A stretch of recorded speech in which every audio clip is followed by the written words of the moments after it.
Hey guys, it's Janet with another edition of Living Room Talks. I have the wonderful Ronald Fullove with me, and I'm going to throw it to him to let him introduce himself a little bit. Hey everyone, I'm Ronald Fullove. I go by Ronnie typically. I'm currently in the collegiate setting as an athletic trainer. I've been doing this since 2012, from the time I graduated up until now. Unfortunately, I didn't certify until 16, but that's neither here nor there. I'm a director of sports medicine at Stillman College. Go Tigers. And so this is year 5 as certified, year 9 altogether. So I got a chance to look over your resume a little bit that you had on LinkedIn. There were 2 jobs that I found super interesting. Can you tell me a little bit about your time working as an event safety manager? Yes, that was actually I passed my BOC in April of 2016, and I was already kind of like a first aider for this company. And once I knew I was certified, they posted a position for event safety manager, and we were actually going to try for the bid for the contract for the Warrior Dash obstacle course race for the 2016 season, 2016-2017 season. And I got the position, and my first race was in Florida in February, I'm sorry. And from February, I think, until October, I traveled through at least 25 states over those 10 months. And basically, I was over the medical, the security.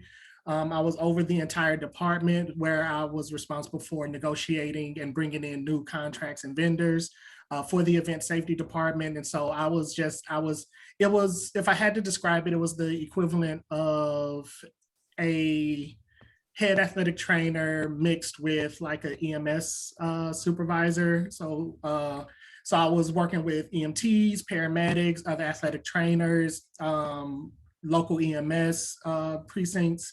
So it was a lot of fun, a lot of learning, and a lot of learning curves that I don't think as an athletic trainer you're normally exposed to in a more traditional setting. So the event safety manager position was definitely something that I encourage all athletic trainers, especially young ones, to try to get into, because it really puts your emergency medical skills to the test. From the number of CPR cases I had while on the Warrior Dash, down right to the administrative paperwork, that was somewhat of a nightmare when things like that happen while on the ground. So it was definitely a learning curve and an amazing experience. So I encourage all especially young athletic trainers, to get into that. And I think the Tough Mudder and the Spartan races are still going strong. So I encourage you, if they're ever in your area, please sign up to volunteer as like a first responder or some kind of medical help, because it is an experience that I think you can always take away from.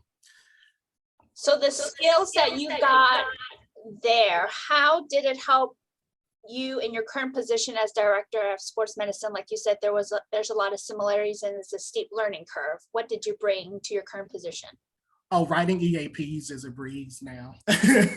Where the only challenge is kind of like writing it from scratch, right? So my responsibility at Stillman is to kind of bring the sports medicine department back up, and not that it was ever that low down, but there's a lot of things that need to be updated, a lot of venues that need updated EAPs, especially given the current atmosphere when it comes to mass casualty events such as active shooter, things like that. So that being in that role as an incident commander definitely gave me more confidence in writing EAPs and being more confident in communicating why I need to be extra, because that's exactly what I am. I'm extra. It's like having spoken to a number of like security guards who have had to work mass casualty events, or EMS providers that have worked mass casualty events, such as like 15 car pileups and stuff like that. The need to be extra is always there. And I think as an athletic trainer, I get to bring that experience to the traditional sports medicine realm. So it's definitely a lot easier for me to kind of recognize when areas are in need of a little more reinforcement when it comes to safety and security, especially during like basketball games or baseball games, when you're really focused on the game, not so much the different entrances and exits that can, cause issues if someone gets past the security. So yeah, that's what I bring to the role, and I'm doing my best to kind of get that done, given how busy of a season we had, thanks to, COVID. So. So tell me a little bit about your time as a research assistant. I'm curious, how'd you get into it and what did you learn from that position? So the research assistant was a work study position when I was in chiropractic school at Life University in Georgia. I was really interested in like looking at how chiropractic affects reaction time.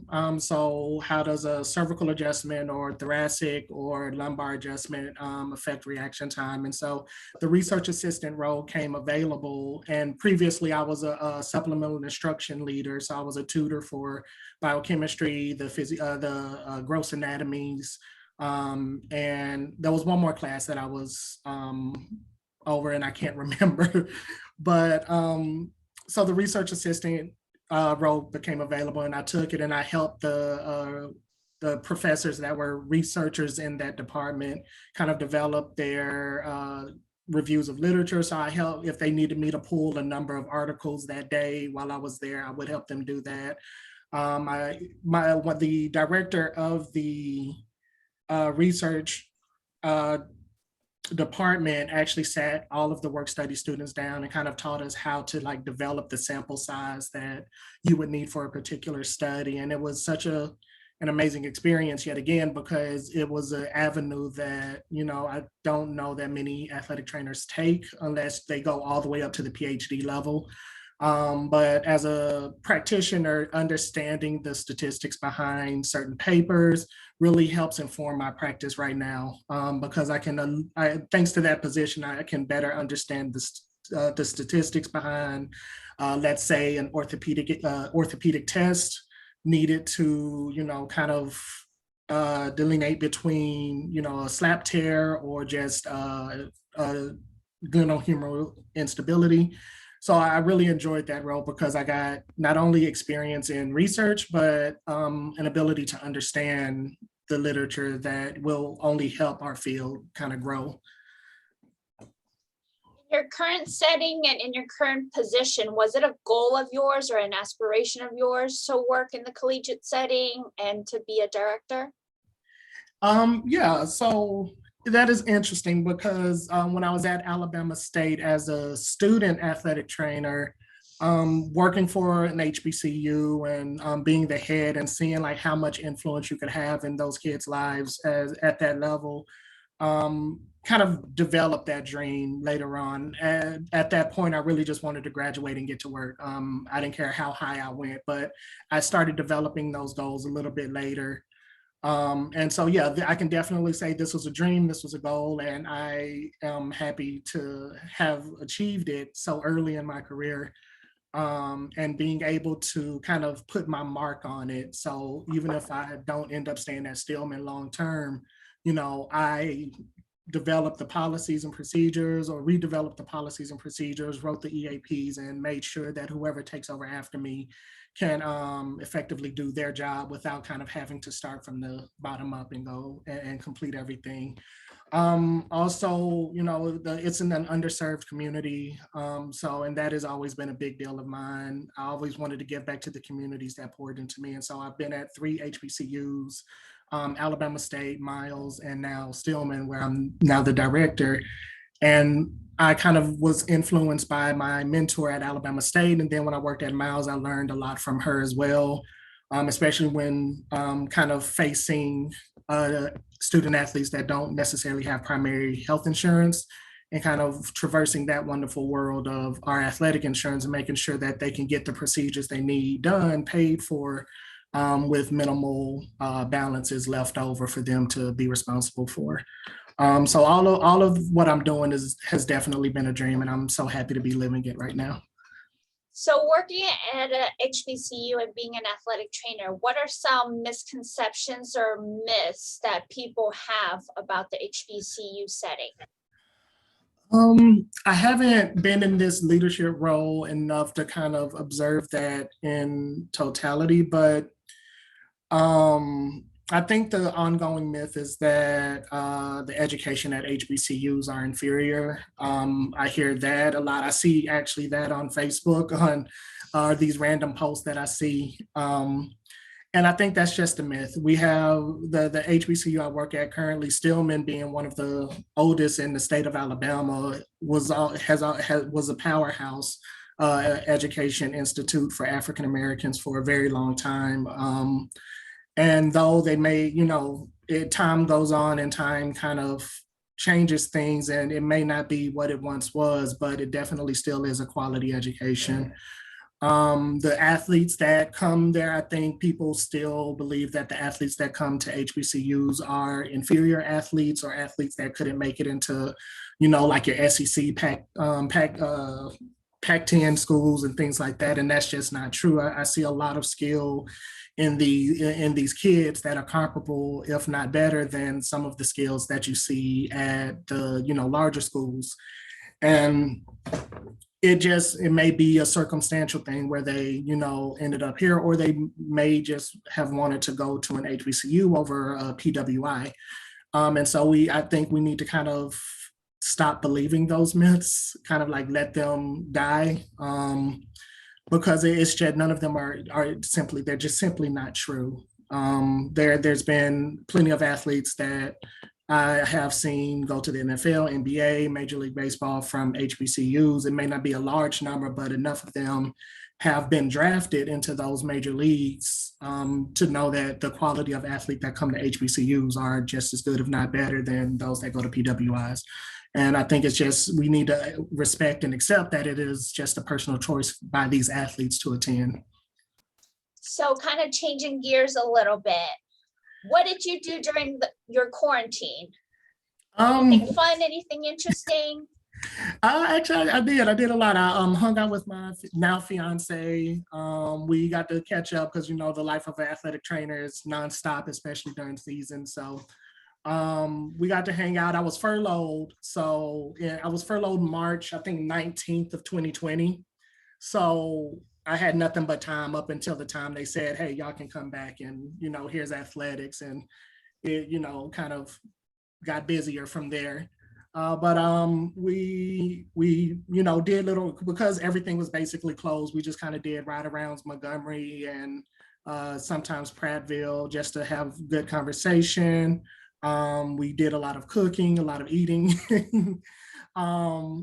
I was staying at my mom's house, staying with my mom at the time. And so, she has a swimming pool. So we hung out in the backyard next to the pool. We exercised a little bit, not much. We weren't trying to get jacked or nothing, but we did a little something. But it was a lot of fun just being able to spend time with him and spend more time with my mom as she ages gracefully, I might add, just in case she sees this. And my stepfather, and and I did a little spending time with my dad, but because we're in separate houses, I didn't do too much spending time with him, just because I didn't want to worry about bringing COVID home to my mother, just because she's in her 60s and definitely in that age range of like high risk. So I wasn't trying to have either of my parents on that on that spectrum, right? So yeah, it was a lot of fun. It was much needed. It was a much needed breather, especially given as an athletic trainer, we get going and we don't really know what to do when we stop. So this gave me an opportunity to kind of stop. Did you learn anything about yourself during this time off? Yeah, I did. I learned that I am ready to take that next step to the doctorate level. So I have been studying for the MCAT, which I take July 30th. So in the hopes of going to medical school and possibly going into primary care or physical medicine and rehab, a healthy in between orthopedic surgery and primary care. And that's what I'm doing now. And the role at Stillman is flexible enough for me to, study and really kind of hone in on what I want to do for my doctorate. So yeah. Very cool. So my last question, and it's always my favorite question, talk about an embarrassing moment or mistake you've made and what lesson did you learn from it? So it was during, I think, a basketball practice when I first started at Stillman. I was not paying attention. I was kind of walking backwards and talking to the coaches, giving them instructions.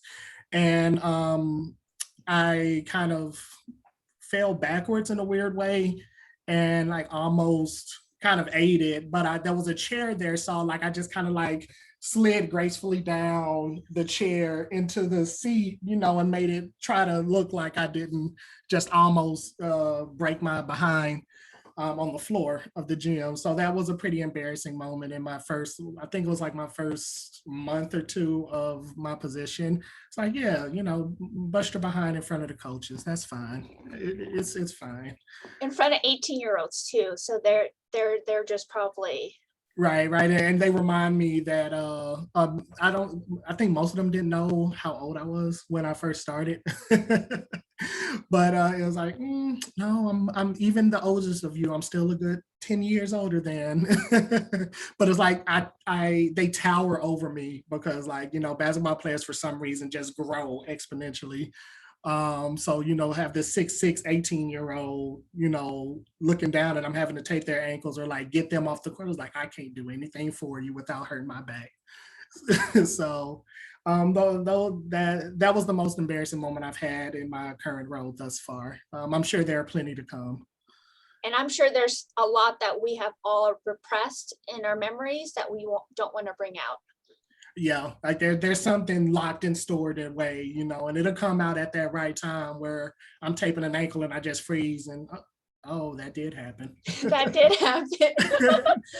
All right, next couple of minutes, Ronnie, is for you, your closing statement. I just want to encourage all the young athletic trainers out there to keep pushing, keep moving forward, keep fighting for our profession. Even as some of us transition out of the profession, just know we're always still here to support you in any way we can. To the ones that didn't pass their BLC, don't worry, you get another chance. Keep studying, ask questions to the older athletic trainers because 9 times out of 10, there's something that they know that you don't. And always be willing to listen. Always be willing to be uncomfortable so you can grow. Oh, that's all I got for you. Ronnie, thank you so much for your time, and I'll talk to you soon. All right, thank you.